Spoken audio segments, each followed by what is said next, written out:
Quatrième discours, de la modération en tout, dans l'étude, dans l'ambition, dans les plaisirs.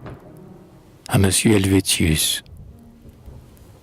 Tout vouloir est d'un fou, l'excès est son partage, la modération est le trésor du sage. Il sait régler ses goûts, ses travaux, ses plaisirs, mettre un but à sa course, un terme à ses désirs. Nul ne peut avoir tout. L'amour de la science a guidé ta jeunesse au sortir de l'enfance. La nature est ton livre, et tu prétends y voir moins ce qu'on a pensé que ce qu'il faut savoir. La raison te conduit, avance à sa lumière. Marche encore quelques pas, mais borne ta carrière. Au bord de l'infini, ton cours doit s'arrêter. Là commence un abîme, il le faut respecter. Ré au mur, dont la main si savante et si sûre a percé tant de fois la nuit de la nature, m'apprendra-t-il jamais par quel subtil ressort l'éternel artisan fait végéter les corps? Pourquoi l'aspic affreux, le tigre, la panthère n'ont jamais adouci leur cruel caractère? Et que, reconnaissant la main qui le nourrit, le chien meurt en léchant le maître qu'il chérit. D'où vient qu'avec 100 pieds qui semblent inutiles, cet insecte tremblant traîne ses pas débiles? Pourquoi ce ver changeant se bâtit un tombeau, s'enterre et ressuscite avec un corps nouveau, et le front couronné, tout brillant d'étincelles, s'élance dans les airs en déployant ses ailes? Le sage du failli, parmi ses plans divers, végétaux rassemblés des bouts de l'univers, me dira-t-il pourquoi la tendre sensitive se flétrit sous nos mains, honteuse et fugitive? Pour découvrir un peu ce qui se passe en moi, je m'en vais consulter le médecin du roi. Sans doute il en sait plus que ses doctes confrères. Je veux savoir de lui par quel secret mystère ce pain, cet aliment dans mon corps digéré, se transforme en un lait doucement préparé. Comment, toujours filtré dans ces routes certaines, en longs ruisseaux de pourpre, il court enfler mes veines. À mon corps languissant rend un pouvoir nouveau, fait palpiter mon cœur et penser mon cerveau. Il lève au ciel les yeux, il s'incline, il s'écrie. Demandez-le à ce Dieu qui nous donna la vie. Courrier de la physique, argonaute nouveau, qui franchissait les monts, qui traversait les eaux, ramenez des climats soumis aux 3 couronnes, vos perches, vos secteurs et surtout de Lapone. Vous avez confirmé dans ces lieux pleins d'ennuis ce que Newton connut sans sortir de chez lui. Vous avez arpenté quelques faibles parties des flancs toujours glacés de la terre aplatie. Dévoilez ces ressorts qui font la pesanteur. Vous connaissez les lois qu'établit son auteur. Parlez, enseignez-moi comment ces mains fécondes font tourner tant de cieux, graviter tant de mondes. Pourquoi vers le soleil notre globe entraîné se mue autour de soi sur son axe incliné?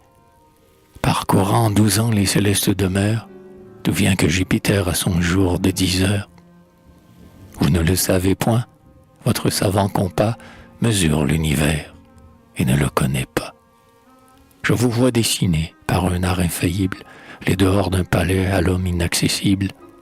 Les angles, les côtés sont marqués par vos traits. Le dedans, vos yeux est fermé pour jamais.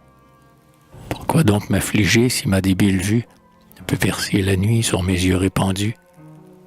Je n'imiterai point ce malheureux savant qui, des feux de l'Etna scrutateur imprudent, marchant sur des monceaux de bitume et de cendres, fut consumé du feu qu'il cherchait à comprendre. Modérons-nous surtout dans notre ambition, c'est du cœur des humains la grande passion. L'empesé magistrat, le financier sauvage, la prude aux yeux dévots, la coquette volage, vont en poste à Versailles essuyer des mépris, qu'ils reviennent soudain rendre en poste à Paris. Les libres habitants des rives du Permès ont saisi quelquefois cette amorce traîtresse. Pluton va raisonner à la cour de Denis. Racine, janséniste, est auprès de Louis. L'auteur voluptueux qui célébra Glycère prodigue au fils d'Octave un encens mercenaire. Moi-même, renonçant mes premiers dessins, j'ai vécu, je l'avoue, avec des souverains. Mon vaisseau fit naufrage aux mers de ces sirènes. Leur voix flatta mes sens, ma main porta leur chaîne. On me dit « Je vous aime », et j'ai cru comme un sot qu'il était quelque idée attachée à ce mot. J'y fus pris, j'asservis au vain désir de plaire, la mâle liberté qui fait mon caractère. Et, perdant la raison dont je devais m'armer, j'allais m'imaginer qu'un roi pouvait aimer, que je suis revenu de cette erreur grossière. À peine de la cour j'entrai dans la carrière, que mon âme éclairée, ouverte au repentir, n'eut d'autre ambition que d'en pouvoir sortir. Raisonneurs beaux esprits, et vous qui croyez l'être, voulez-vous vivre heureux? Vivez toujours sans maître. Oh, vous qui ramenez dans les murs de Paris tous les excès honteux des mœurs de Sibari, qui, plongés dans le luxe, énervés de mollesse, nourrissez dans votre âme une éternelle ivresse. Apprenez, insensés qui cherchez le plaisir, et l'art de le connaître, et celui de jouir. Les plaisirs sont les fleurs que notre divin maître, dans les ronces du monde autour de nous fait naître. Chacune a sa saison, et par des soins prudents, on peut en conserver pour l'hiver de nos ans. Mais s'il faut les cueillir, c'est d'une main légère. On flitterait aisément leur beauté passagère. N'offrez pas à vos sens de mollesse accablés tous les parfums de fleurs à la fois exhalés. Il ne faut point tout voir, tout sentir, tout entendre. Quittons les voluptés pour savoir les reprendre. Le travail est souvent le père du plaisir. Je plains l'homme accablé du poids de son loisir. Le bonheur est un bien que nous vend la nature. Il n'est point ici-bas de moisson sans culture. Tout veut des soins sans doute, et tout est acheté. Regardez, Brossoret, de sa table entêtée, au sortir d'un spectacle, où de tant de merveilles, le son, perdu pour lui, frappe en vain ses oreilles. Il se traîne à souper, plein d'un secret ennui, cherchant en vain la joie et fatigué de lui. Son esprit, offusqué d'une vapeur grossière, jette encore quelques traits sans force et sans lumière. Parmi les voluptés dont il croit s'enivrer, malheureux, il n'a pas le temps de désirer. Jadis trop caressé des mains de la mollesse, le plaisir s'endormit au sein de la paresse. La langueur l'accabla, plus de chant, plus de vers, plus d'amour, et l'ennui détruisait l'univers.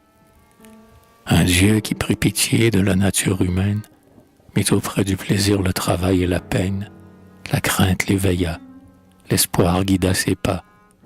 Ce cortège aujourd'hui l'accompagne ici-bas. Semez vos entretiens de fleurs toujours nouvelles. Je le dis aux amants, je le répète aux belles. D'amants, tes sens trompeurs, et qui t'ont gouverné, t'ont promis un bonheur qu'ils ne t'ont point donné. Tu crois, dans les douceurs qu'un tendre amour apprête, soutenir de Daphné l'éternel tête-à-tête. Mais ce bonheur usé n'est qu'un dégoût affreux, et vous avez besoin de vous quitter tous deux. Ah, pour vous voir toujours sans jamais vous déplaire, il faut un cœur plus noble, une âme moins vulgaire, un esprit vrai, sensé, fécond, ingénieux, sans humeur, sans caprice, et surtout vertueux. Pour les cœurs corrompus, l'amitié n'est point faite. Ô divine amitié, félicité parfaite, seul mouvement de l'âme où l'excès soit permis, changeant bien tous les maux où le ciel me soumit. Compagne de mes pas dans toutes mes demeures, en toutes les saisons et dans toutes les heures. Sans toi, tout âme est seul. Il peut, par ton appui, multiplier son être et vivre dans autrui. Idole d'un cœur juste et passion du sage, amitié, que ton nom couronne cet ouvrage, qu'il préside à mes vers comme il règne en mon cœur. Tu m'as appris à connaître, à chanter le bonheur.